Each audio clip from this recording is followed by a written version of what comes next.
Desmond Price was 44 years old, and until that Tuesday morning, he believed he had built everything a man could want. A construction business he'd grown from a single truck into a 7-figure operation, a home in Atlanta, a 12-year marriage to a woman he had never once stopped trusting. He reached for the shared tablet to pull up a blueprint before dawn, the same way he had 100 mornings before, but the app left open on the screen wasn't his. The messages weren't either. References to a timeline, a name, Broderick, and a dollar figure Desmond recognized immediately: $5 million. The exact amount of the life insurance policy his wife had researched, selected, and placed in front of him to sign. What Desmond didn't know yet was that the man his wife had already paid $15,000 to end his life was not a killer. He was an undercover detective, and every conversation Adrienne ever had with him was recorded. She had no idea the trap she believed she was setting for her husband had been closing around her from the very first meeting. Desmond set the tablet down. He finished his coffee. He went to work. And the man his wife had spent 12 years underestimating had just decided exactly what came next. Before we jump into the story, comment where in the world you are watching from and subscribe, because tomorrow's story is one you need to hear. The morning air was crisp as Desmond Price moved through his kitchen with practiced efficiency. At 5:45 a.m., the house was silent, except for the gentle hum of the coffee maker and his work boots on the hardwood floor. He'd been up since 5 and showered, dressed, and ready to tackle the day's first priority: reviewing specs for what could be Price Electric and Build's biggest contract yet. The Buckhead commercial project would triple his usual contract size. Desmond settled at his home office desk, the space reflecting both order and active use. Neatly stacked folders, rolled blueprints in their designated rack, and a wall of photos marking company milestones. His calloused fingers wrapped around the coffee mug as he studied the preliminary numbers his sister Phyllis had prepared. Phyllis had managed his books since he'd started with just a truck and his tools 12 years ago. She'd helped him structure the business properly from day one, insisting on clean records and careful documentation. "Because you're building something that'll last," she'd said. She'd been right. The photo on his desk showed the day they'd opened their first real office. Desmond standing proudly beside the Price Electric and Build sign, Adrienne beaming at his side, Warren Banks grinning with his arm thrown around Desmond's shoulders. Warren had been there from the beginning, too, back when they were roommates in trade school. These days, Warren ran his own PI firm, but their friendship remained as solid as ever. Desmond adjusted his reading glasses, making notes in his precise handwriting. The Buckhead bid needed to be aggressive enough to win, but sustainable enough to deliver excellence. He'd built his reputation on never overpromising and never cutting corners. His father's voice echoed in his memory. "Your work is your signature, son. Make it worth something." The house creaked softly as the heating kicked in. Soon, Adrienne would be up, preparing for another day of corporate wellness seminars. She'd been busier lately, expanding her client base, attending more networking events. Sometimes he caught her frowning at her phone, quickly switching screens when he entered the room. He'd attributed it to work stress. Her business was growing too, and growth always brought challenges. Their marriage had settled into comfortable rhythms over 12 years, though lately those rhythms felt slightly offbeat. Adrienne made more comments about his long hours, even though those hours had built everything they had. Her social circle had shifted toward people he didn't know well. Other wellness instructors, business consultants, real estate developers. Small changes, nothing dramatic, but noticeable to a man who'd learned to read blueprints for their finest details. Desmond reached for the tablet they shared. He needed to reference the electrical layout for the Buckhead site. The device lit up, opening to the last screen Adrienne had been viewing. His hand paused mid-reach as he registered what he was seeing. It was a messaging app he didn't recognize, one of those third-party platforms marketed for privacy. The interface was sleek, professional, not the kind of thing casual users typically chose. The most recent conversation thread was open, messages extending down the screen in neat gray bubbles. His coffee cooled untouched as his eyes moved over the words. The language was careful, coded, references to timelines, plans, arrangements. A name appeared several times, Broderick, a figure that made his breath catch. It matched exactly the value of his life insurance policy. And there, time-stamped 11:47 p.m. while he'd slept beside her. I just need this to be over. Desmond sat perfectly still, the morning light strengthening around him. In the distance, he could hear their neighbor's car starting, the regular rhythm of early commuters beginning their day. The familiar sounds of his neighborhood continuing as if nothing had shifted, as if the foundation beneath his feet hadn't just revealed a crack that went all the way down to bedrock. His hands were steady as he set the tablet down exactly where he'd found it. The coffee had gone completely cold, but he drank it anyway. In 20 minutes, he needed to be at the Buckhead site for the morning walkthrough. He would go. He would do his job. He would say nothing to anyone, not yet. Because that's who Desmond Price was, a man who gathered complete information before making a move. A man who built things step by step, with patience and precision. A man who kept every receipt, documented every transaction, and understood that sometimes the most important thing you could do was wait and watch while the full picture emerged. He stood, straightened his work shirt, and picked up his keys. The tablet sat innocently on his desk, its screen dark now, holding secrets he would deal with, but not yet. Not until he knew exactly what he was dealing with. The tablet's screen illuminated the dim office as Desmond began reading more carefully through the messages. His methodical mind catalogued each detail, each casual reference that carried weight beneath its surface. The conversation flowed with the ease of people who had done this many times before, who had developed their own shorthand. "Timeline still good?" one message asked. "Yes." Broker confirmed. "Just waiting on execution." The response from Adrienne. "Remember, patience. These things have to look natural." A message from someone saved as simply B. Desmond's eyes caught on the name that appeared several times throughout the thread. Broderick. It was always in context of arrangements, plans, future discussions. The casual intimacy in their exchanges spoke of long familiarity. Then came the number that made his hands go still. $5,000, written plainly, discussed as something already accounted for, already designated for use.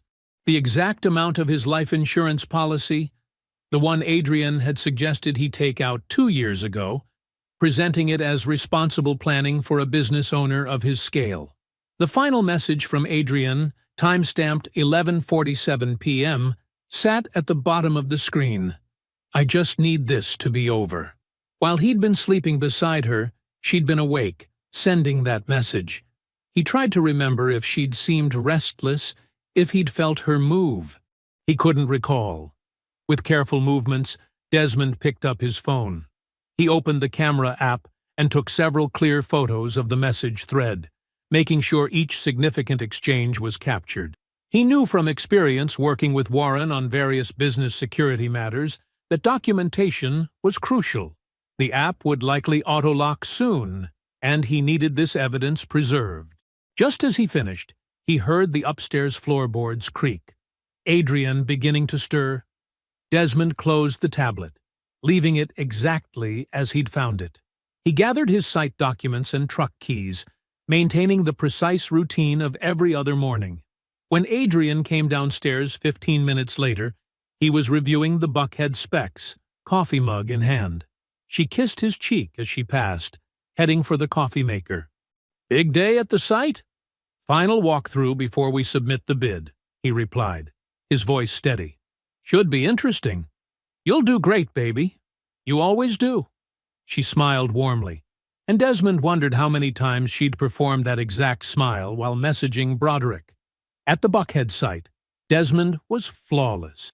He led the walkthrough with his usual attention to detail, noting potential challenges in the electrical layout, suggesting cost-effective solutions.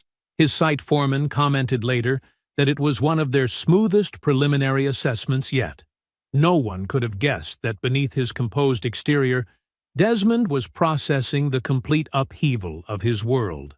During his lunch break, sitting in his truck, he called Warren Banks. When Warren answered with his usual, "What's up, brother?" Desmond's voice remained level. "I need you to pull everything you can find on someone named Broderick Wynn, likely in real estate development, and I need you to be discreet about it." Warren's tone shifted immediately, recognizing something in Desmond's voice. "What am I looking for?" "Everything. Financial records, business dealings, recent activities. And Warren, I need you to check for any connection to Adrian." A pause. "You want to tell me what's going on?" "Not yet. Not until I know more. But I'm sending you some photos. Check your secure email in 5 minutes." "Des, I know, brother. I know. But I need facts first. Complete information." "All right. I'm on it. You know I got you." That evening, Desmond arrived home at his usual time. The house smelled of the chicken curry Adrienne liked to make, music playing softly from the kitchen speaker. She was stirring something on the stove when he walked in, looking up with that same warm smile he'd seen that morning.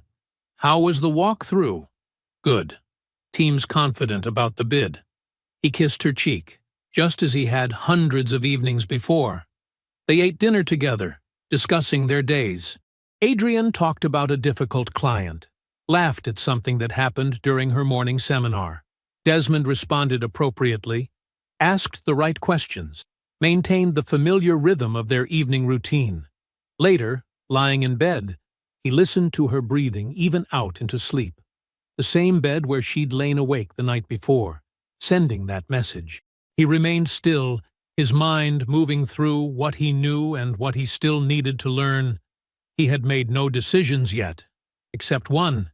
He would know everything before he made a single move. The darkness felt heavy around him, but his thoughts were crystalline clear. He would wait. He would watch. He would gather every piece of information until the complete picture emerged. Only then would he decide how to proceed. 4 days after discovering the messages, Desmond sat in his office reviewing supply chain reports when Warren Banks walked in without knocking. His friend's expression was carefully neutral, the face he wore when delivering difficult information. "Got that initial dig on Broderick Wynn," Warren said, closing the door. "Commercial real estate developer, operates mainly in the Buckhead and Midtown corridors, about 46 years old. He's got fingers in several major development projects, but he's leveraged to the teeth, takes aggressive positions using other people's money." Desmond set down his pen. "Connected?" "Very. Sits on 3 charitable boards. Regular at the Chamber of Commerce. Name shows up in society photos. The kind of man who builds his whole life on looking legitimate." Warren paused. "There's more, but—" A knock interrupted them. Desmond's assistant opened the door. "Mr. Price? There's a Detective Mercer here to see you. Says it's important." Warren and Desmond exchanged a look. "Show him in," Desmond said. Warren moved to leave, but Desmond shook his head slightly. "Stay." Detective Holt Mercer was lean, sharp-featured, and carried himself with the direct economy of movement that marked career law enforcement. He showed his badge, introduced himself as Organized Crime and Financial Fraud Unit, and got straight to the point. "Mr. Price, my unit runs sting operations targeting insurance fraud-motivated murder-for-hire schemes across Metro Atlanta. We focus specifically on cases where policy beneficiaries attempt to arrange killings to collect payouts." Mercer's eyes were steady on Desmond's face. "6 weeks ago, your wife Adrienne Price made contact with what she believed was a broker connecting clients to contract killers." The room went very quiet. Warren didn't move. "She met twice with an undercover officer posing as a hired killer. At these meetings, she provided a recent photograph of you. a detailed breakdown of your daily schedule and routines, and a cash down payment of $15,000. Mercer paused. The money was withdrawn in increments from a private account opened under her maiden name, Holloway. Desmond's hands were perfectly still on his desk. When he spoke, his voice was level. The target was me. Yes, the stated motivation was collection of a $5 million life insurance policy. Mercer watched Desmond carefully, clearly expecting some kind of collapse. Instead, Desmond asked 3 precise questions. Is she already under arrest? No.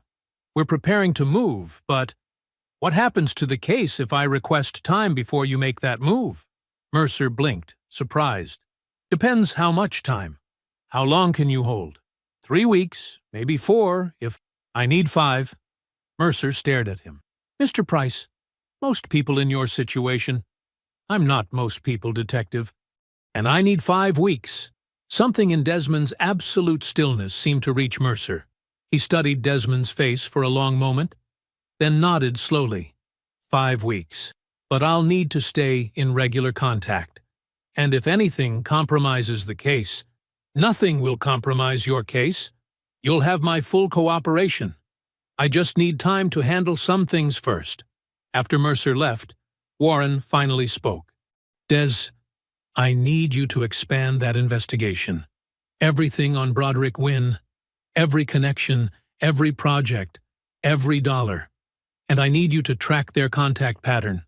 When it started, how they communicate, where they meet. Warren nodded. Already on it. What else? That's all for now. I've got calls to make. First call, Phyllis. His sister picked up on the second ring. I need you in my office, now. Bring your laptop and that file from the Carter audit, the one with the forensic accounting breakdown. Second call, Gavin Whitmore, his attorney. 5 words. Protect everything. Start right now. That evening, Desmond pulled into his driveway at his usual time. Through the kitchen window, he could see Adrienne moving around, preparing dinner. The woman who had handed over his photograph to what she believed was a killer. The woman who had detailed his daily routines with murder in mind. He walked into the kitchen. Adrienne turned from the stove, smiling. He kissed her cheek, just as he had hundreds of evenings before. How was your day? He asked. Oh, you know, the usual corporate wellness drama. One of my clients is being impossible about scheduling. She stirred something that smelled like the pasta she often made on Wednesdays. How about yours? Productive, he said. Very productive. She had no idea that she was standing in a kitchen with the most dangerous thing in that room. The morning sun had barely cleared the Atlanta skyline when Desmond walked into Warren's private investigation office. Phyllis was already there, her laptop open, a stack of folders beside her. The office smelled of coffee and determination. Show me everything, Phyllis said without preamble. Desmond laid out 3 items on Warren's desk. The screenshot from the tablet, Detective Mercer's business card, and a preliminary report Warren had compiled on Broderick Wynn. He walked them through it methodically. The messages he'd discovered, Mercer's visit, the undercover operation, the $15,000 in cash payments. Phyllis's fingers were already moving across her keyboard. She hadn't said a word about her feelings, hadn't offered comfort, or expressed shock.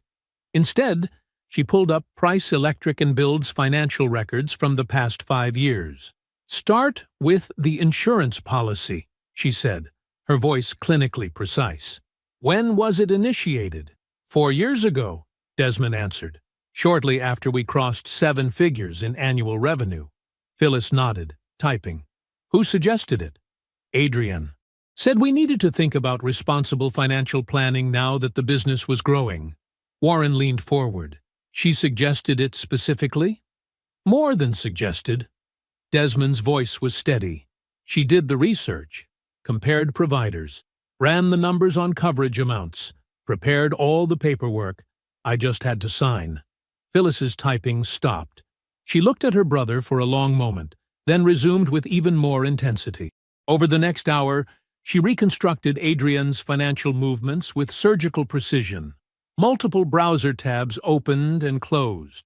Spreadsheets populated with data. Warren made calls to contacts who could access additional records. "Here," Phyllis said finally, turning her laptop screen. 14 months ago, she opened a private account under Holloway.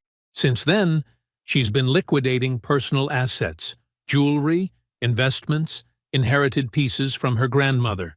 Small amounts, nothing that would trigger automatic reporting. "How much total?" Warren asked. "Current balance, $310,000. Desmond absorbed this. "She's been planning this for over a year." "Longer," Phyllis said quietly. "The insurance policy wasn't financial planning, Des. It was architecture. She built this 4 years ago and waited for the right moment to use it." Warren's phone buzzed. He checked it, then looked at Desmond. "Gavin's got the trust restructuring underway. He can have the business assets legally separated from marital property within the 5-week window. All documented, all time-stamped before any arrest." Phyllis reached for an empty binder from her bag. She opened it, began organizing documents into sections. Insurance policy documentation, account statements, liquidation records, the tablet screenshot. Her handwriting was precise as she created tab labels. "What are you calling it?" Warren asked. Phyllis wrote 5 letters on the spine label, her pen pressing hard enough to leave indents. "RCPT. The receipt," she said. "Because when this is done, everyone's going to know exactly what they paid for." She worked in silence for several minutes, organizing chronologically. Then, without looking up, "Des, I need you to pull the original insurance paperwork from your files. I want the actual document with her research notes and your signature. I'll get it this afternoon." "Good." She closed the binder. "This is just the beginning. We'll need everything.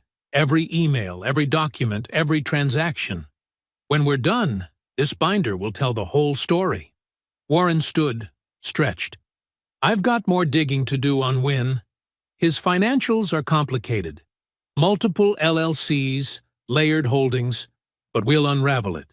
Desmond nodded. "Keep going, both of you." He checked his watch. "I've got a site meeting in 30 minutes. Alone in his truck in the parking lot, Desmond allowed himself one moment. Just one. He remembered Adrian 4 years ago, sitting at their kitchen table with the insurance paperwork spread out, explaining coverage options, smiling when he signed. He had been touched by her diligence, her apparent concern for their future.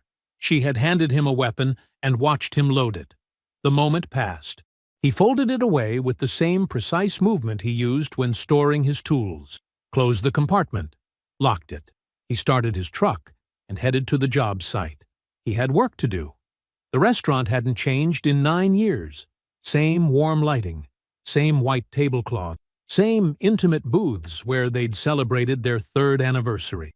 Adrian had called ahead for their usual table, the corner spot with the city view. "Remember that night?" she asked, reaching across to touch his hand. Her smile was perfect, practiced. "You were so nervous about the business loan meeting the next day. Now look at you." Desmond smiled back, matching her tone exactly. "Feels like another lifetime." The waiter arrived with wine she'd pre-ordered, the same vintage they'd had that night. Adrienne raised her glass. "To us.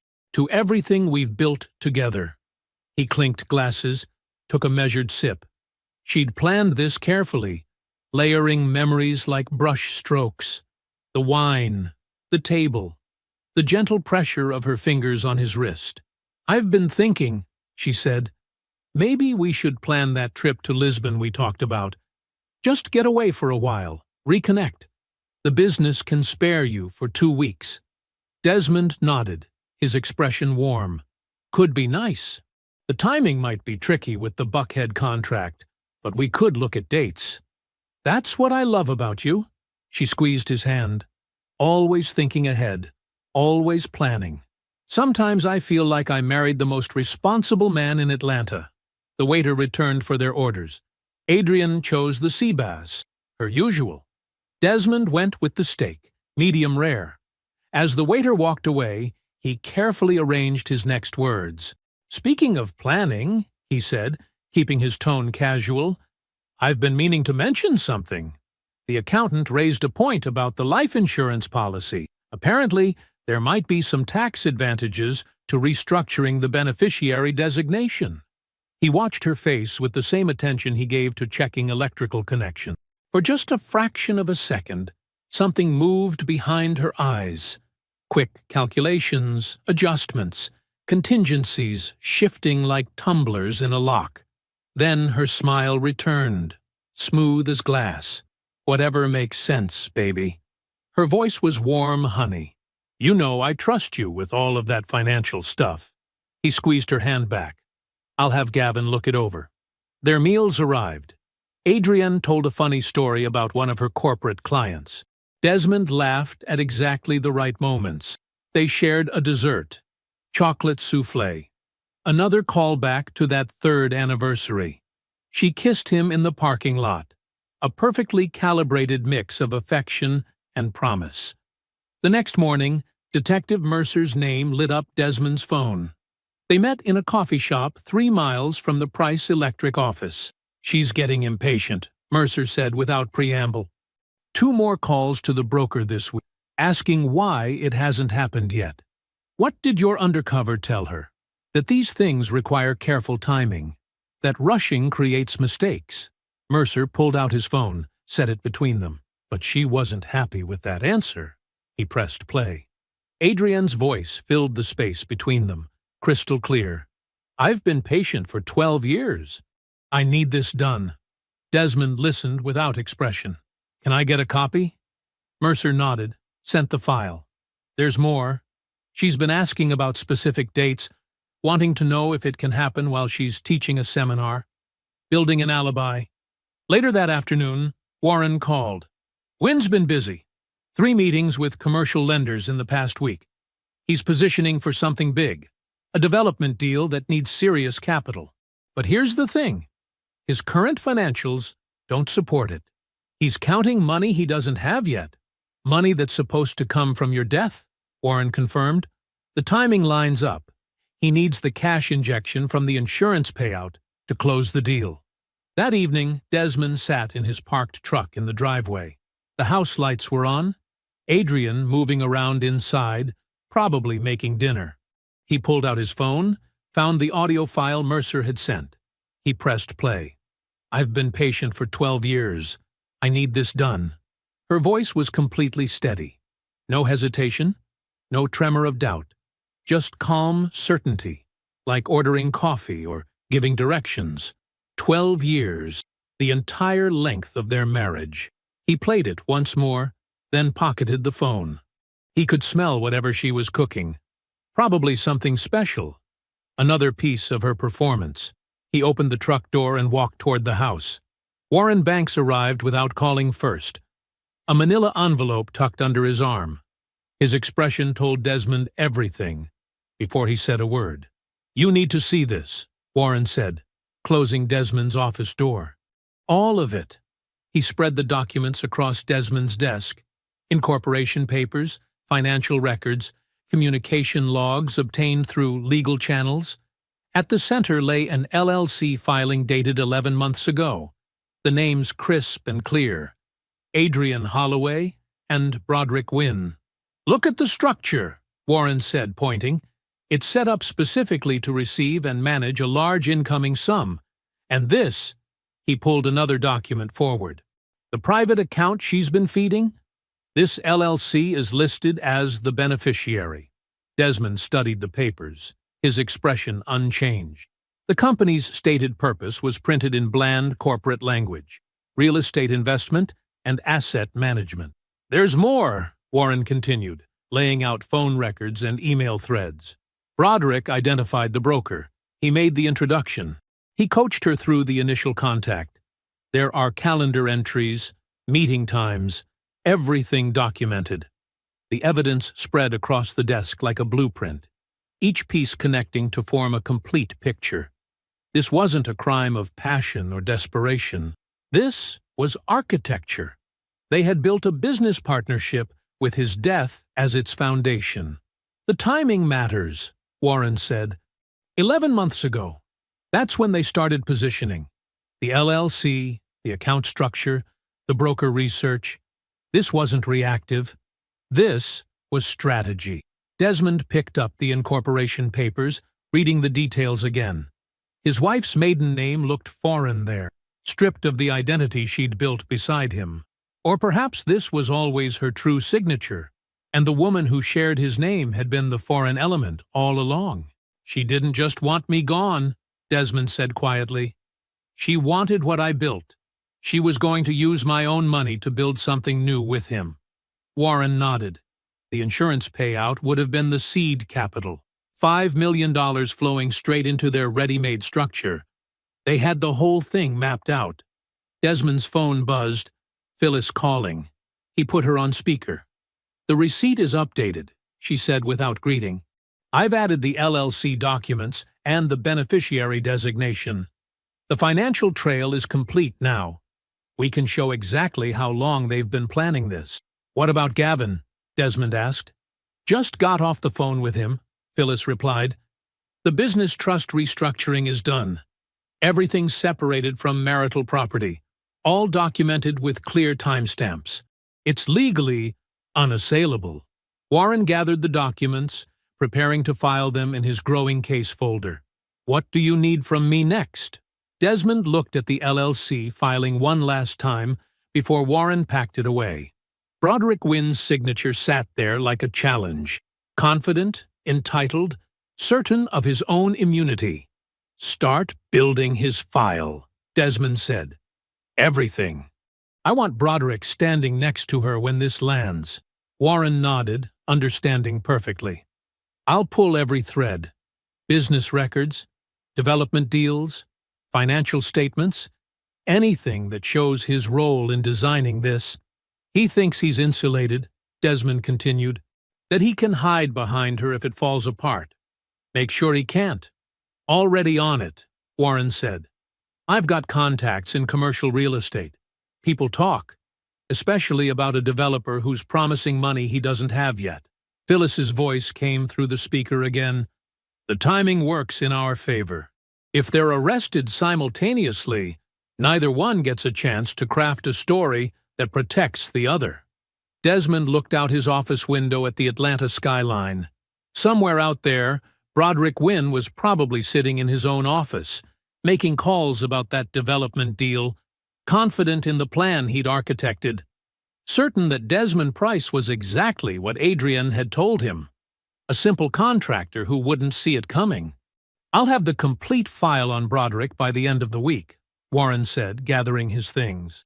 "Every meeting, every call, every piece of evidence that proves he was the architect." "Good," Desmond replied. "Start building his file. Everything. I want Broderick standing next to her when this lands." The conference room at Gavin Whitmore's law office felt too small for the weight of what they were about to set in motion. Desmond sat at the head of the table, Warren and Phyllis on either side, while Gavin arranged documents with precise, measured movements. "The divorce filing is ready," Gavin said, sliding a folder forward. "Everything's structured for immediate submission the moment arrests are made. Timing is critical here. We want no window where she could contest asset division." Phyllis opened the receipt, a thick black binder tabbed with military precision.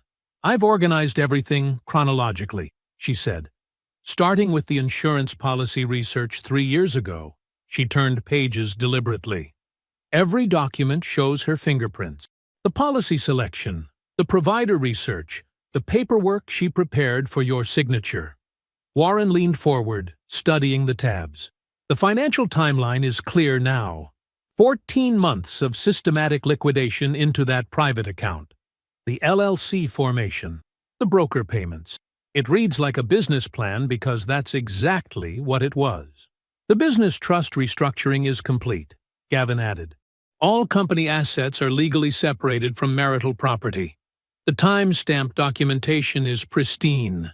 Everything was executed weeks before any arrest warrant. It's bulletproof." Desmond picked up the receipt, feeling its weight. Everything that mattered was in there. Not just evidence, but the architecture of betrayal laid bare in paper and ink.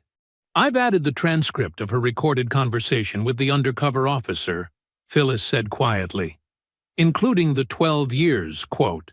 It's difficult to read." "Good," Desmond replied. "It should be." Warren pulled out his own file, thicker than the receipt. "This is everything on Broderick. Financial records, development deals, communication logs. The broker connection is documented. His role in planning the hit is clear. I'm delivering this to Mercer this afternoon." "Will it be enough?" Desmond asked. "More than enough," Warren assured him. "Mercer says it transforms the case from a single defendant to a conspiracy. They'll arrest them simultaneously. No chance for either one to warn the other or craft a coordinated defense."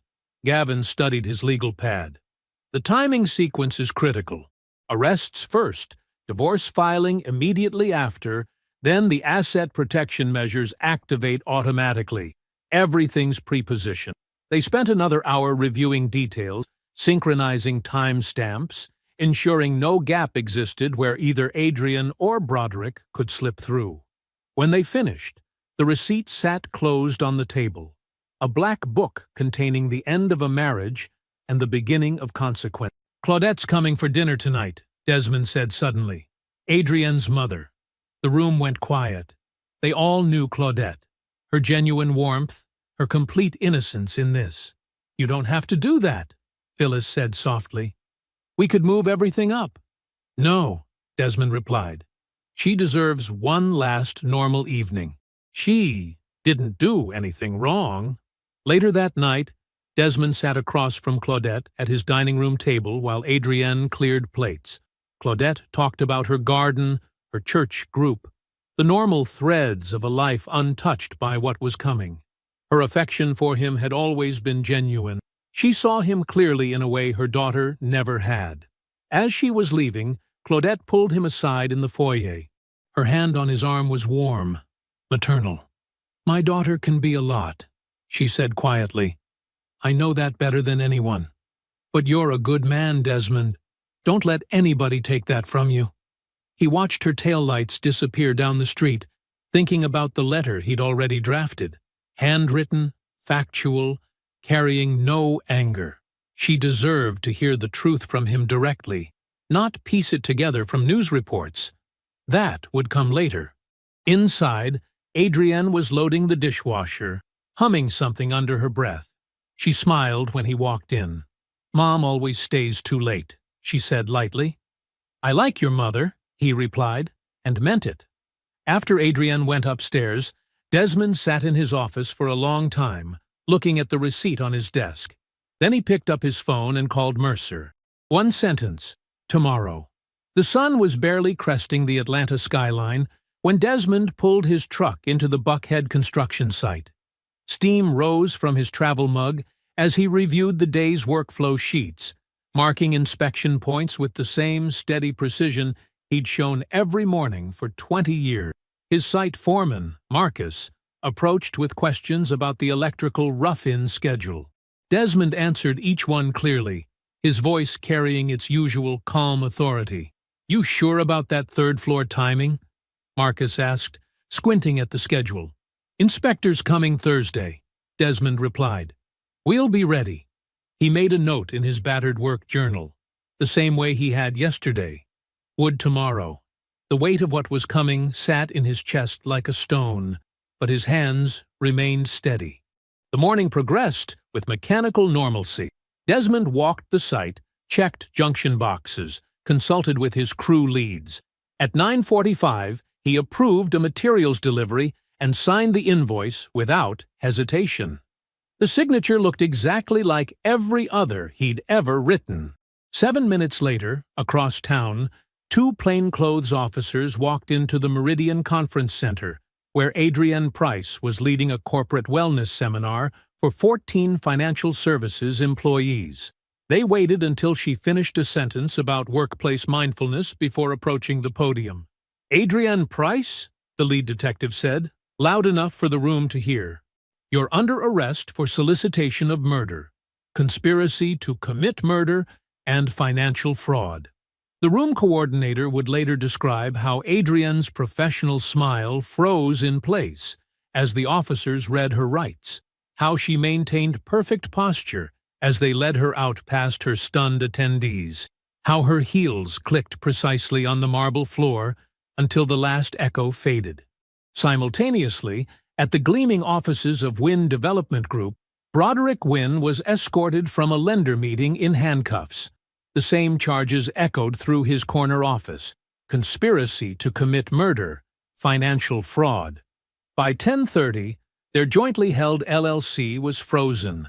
By lunch, Broderick's commercial lenders had received formal notifications that would collapse his entire house of cards. At the construction site, Desmond was reviewing conduit placement when Marcus approached again, phone in hand. His face carried the careful neutrality of a man delivering news he wasn't sure how to frame.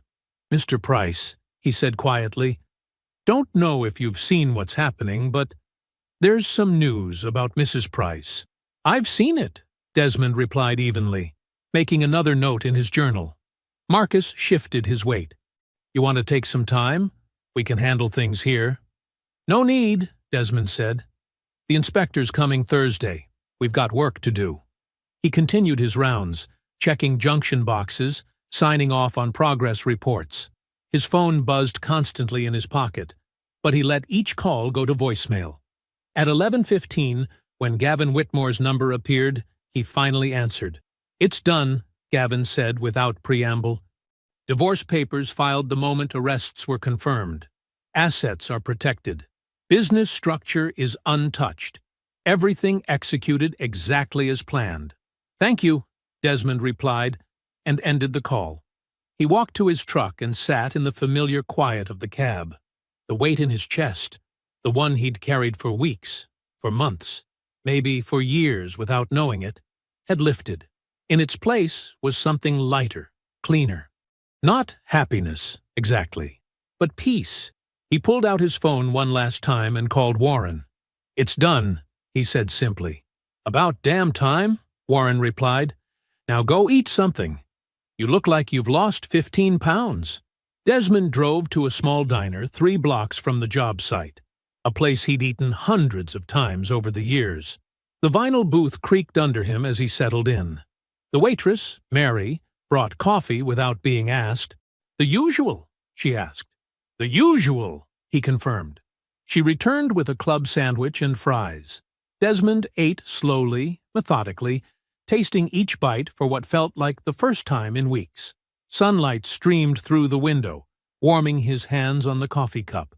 The diner's radio played something soft and forgettable. No one stared. No one whispered. The world continued turning.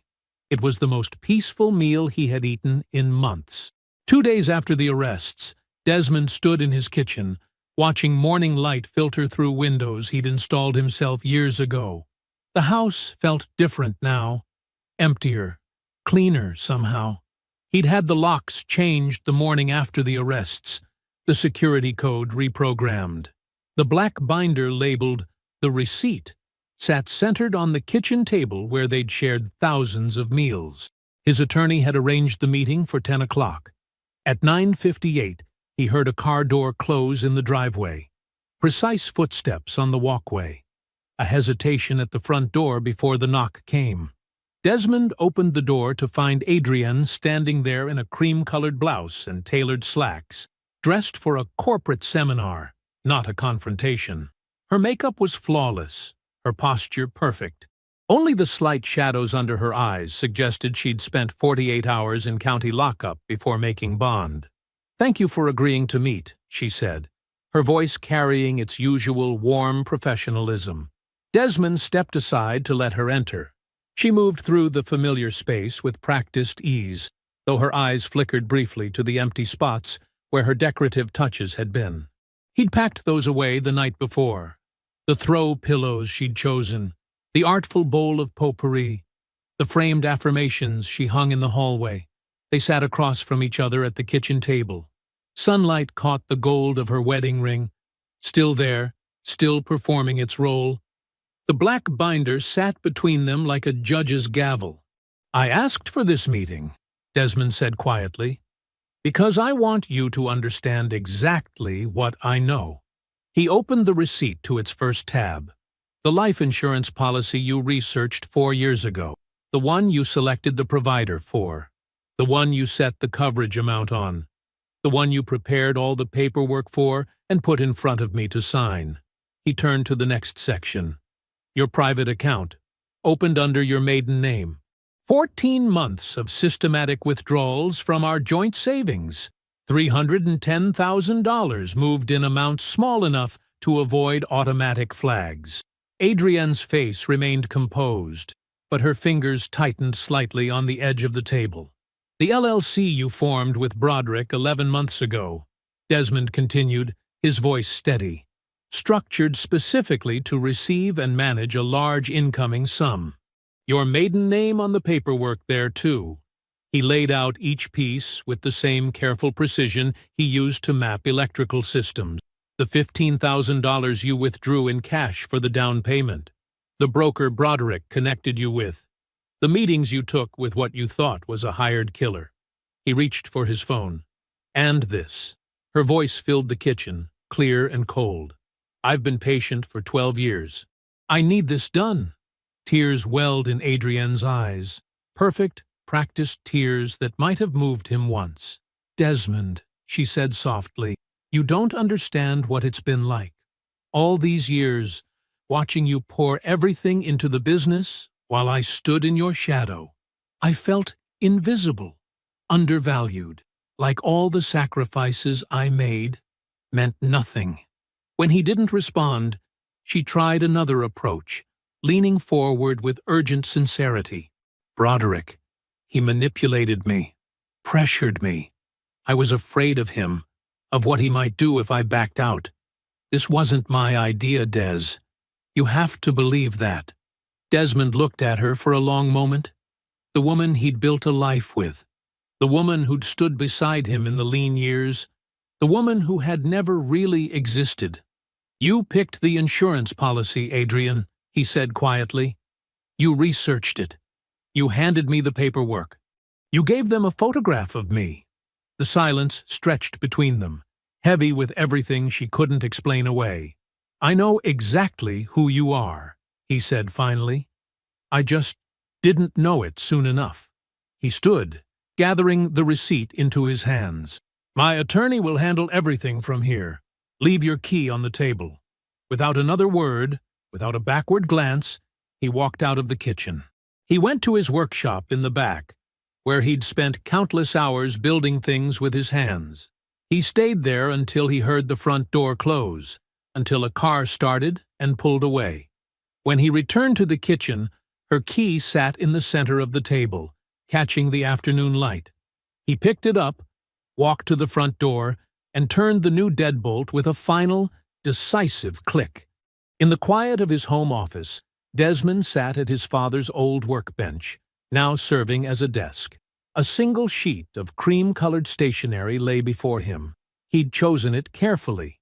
Heavyweight paper that would hold ink well. The kind of paper that carried weight. "Dear Mrs. Holloway," he wrote, his handwriting measured and clear.